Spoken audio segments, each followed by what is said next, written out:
All right, welcome back, apprentices. Grab those highlighters and crack open your code books, because today we are doing a high-energy RedSeal bootcamp explainer on MI and metal-sheath cables.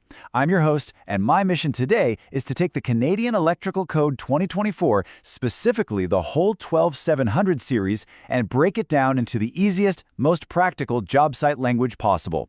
We're going to use real-world scenarios, a few handy memory tricks, and visual breakdowns so you can absolutely crush these questions on exam day. Here is our game plan for today's explainer. We'll kick things off with cable use and embedding, then move into support and protection rules. After that, we'll get into the hands-on stuff, bending, terminating, and temperature ratings. We'll wrap it all up with some RedSeal exam prep, troubleshooting, and a quick rapid-fire revision. Let's get to work. Okay, jumping right into Section 1, cable use and embedding. We need to figure out exactly where the code permits us to install these heavy-duty cables on a Canadian job site.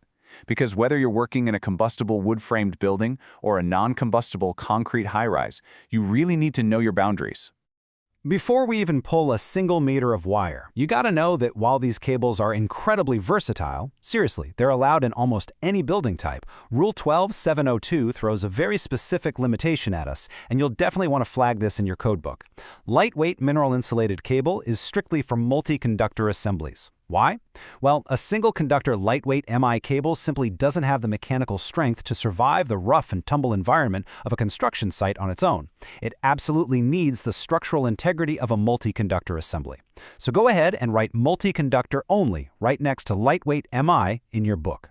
Now, listen up, because this right here is a classic RedSeal exam trap that catches so many apprentices. According to Rule 12704, if you are burying standard round MI or copper-sheathed cables in a concrete pour, you need exactly 50 millimeters of masonry or poured concrete encasement. That's your standard everyday rule. But beware of this trick. Examiners love to swap out round cables with flat, two-conductor aluminum-sheathed cable in their questions. If you see the word flat, a massive alarm should go off in your head. You cannot just bury that in 50 millimeters of concrete. No way. It requires a special deviation under Rule 2030 straight from the inspection department. Sticking with Rule 12704 and concrete pours, let's talk about the safety why behind another major code restriction.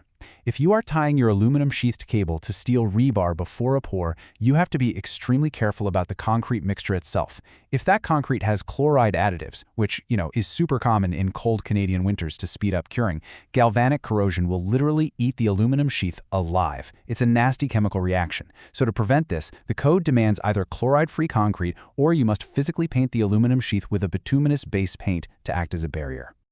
Moving on to Section 2, let's talk support and protection. This is all about securing these cables and defending them against the everyday chaos of a busy construction site. Because let's face it, it doesn't matter how beautifully you terminate a cable if it just gets crushed by a drywaller a week later, right? All right, I want you to burn the number 2 into your brain. For Rule 12706, this is your magic number. The code strictly mandates securing these metal-sheathed cables at intervals not exceeding 2 meters. And how do we secure them? With proper staples, straps, hangers, or specific cable ties. Here's a quick memory trick for you. 2 meters maximum spacing using type 2S or 21S cable ties. See all those 2s? Link them together in your brain right now for exam day.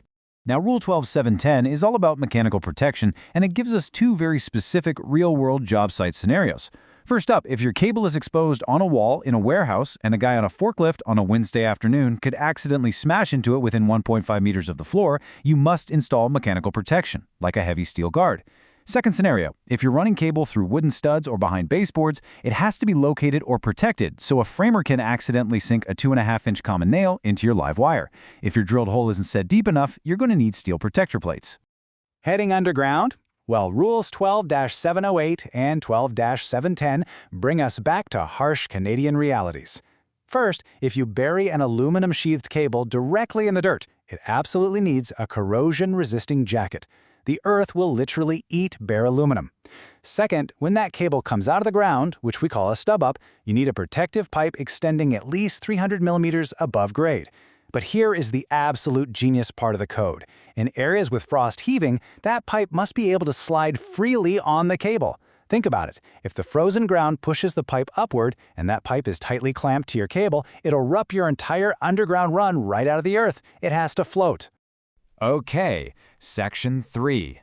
Let's get our hands dirty with bending, terminating, and temperature ratings. These cables are tough, for sure, but they definitely aren't invincible. We need to handle them without destroying their integrity. Think of Rule 12.7.12 as your ultimate cheat sheet. Bending metal sheaths is risky business. If you bend it too sharply, you kink the sheath, and boom, you've just compromised the insulation inside. For MI cable, your minimum bend radius is 6 times the external diameter. Corrugated sheath, that's 9 times. But smooth aluminum is a bit of a decision tree. You've got a 10 times multiplier for anything under 19 millimeters, 12 times for 19 to 38 millimeters, and 15 times for the really big stuff over 38 millimeters. Basically, the thicker the smooth aluminum, the wider and more sweeping your bend needs to be. When it comes to terminating MI cable under Rule 12-714, you need absolute precision. The insulation inside an MI cable is usually this highly compressed magnesium oxide powder. And let me tell you, it acts exactly like a sponge for humidity. That is why I always use the memory trick SIP for the exam. First, strip the sheath, then immediately seal the end to keep the moisture out. Seriously, if you walk away to grab a coffee before sealing it, that cable is completely ruined.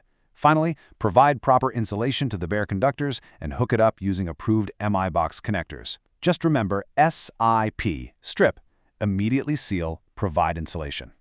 Highlight Rule 12.718 in your books right now. MI cable is an absolute workhorse when it comes to extreme environments. It can handle intense heat and is actually permitted up to a maximum sheath temperature of 250 degrees Celsius. That is wild and is exactly why we use it in foundries, kilns, and those critical fire pump circuits. Just keep in mind, any protective covering you put over it also has to be rated to handle that massive temperature. All right, Section 4. Close those code books and sharpen your pencils, because it's time to test your knowledge with our RedSeal exam simulator. Let's see if you can apply these rules just like you would on the job site or in the testing center.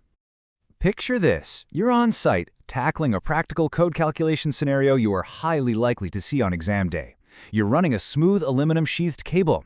You measure the external diameter, and it's exactly 25 millimeters.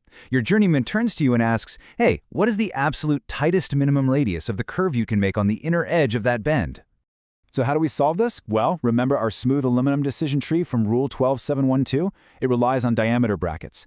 Is 25 millimeters under 19? No. Is it over 38? No. It sits right in that sweet spot middle bracket between 19 and 38 millimeters. Therefore, the code tells us to use the 12 times multiplier. Grab your calculator. 25 millimeters multiplied by 12 gives us D, 300 millimeters. If you try to bend it any tighter than 300 mil, you are violating code and you risk snapping that sheath. Awesome job on the calculation! Let's do one more troubleshooting scenario. This time, focusing on embedding cables. You're doing a renovation, extending a round copper-sheathed cable, and the plan is to embed it directly into a poured masonry wall. According to the CEC, what is the minimum depth of the encasement required? Did you catch the keyword? We specifically highlighted the massive difference between flat 2-conductor cables and standard round cables earlier. Because the question explicitly specifies a round copper-sheathed cable, you don't need any special deviations, but you do need adequate physical protection from the concrete itself. So the correct answer is exactly B, 50 millimeters of masonry coverage. Let's wrap this up with Section 5, our rapid-fire RedSeal revision. I want these golden numbers and rules floating around in your head when you sit down for that exam. Lock this recap into your memory right now. Support your cables with straps or Type 2S ties every 2 meters. Standard round cables get 50 millimeters of concrete. Watch out for those forklifts within 1.5 meters of the floor and those 2.5-inch common nails from the framers. Your frost heave stub-ups must slide freely up to 300 millimeters above grade. Remember the SIP rule. Strip and seal MI immediately. And finally, MI is an absolute beast that can handle sheath temperatures up to 250 degrees Celsius. Locking these specific values into your brain will make navigating the 12700 series an absolute breeze.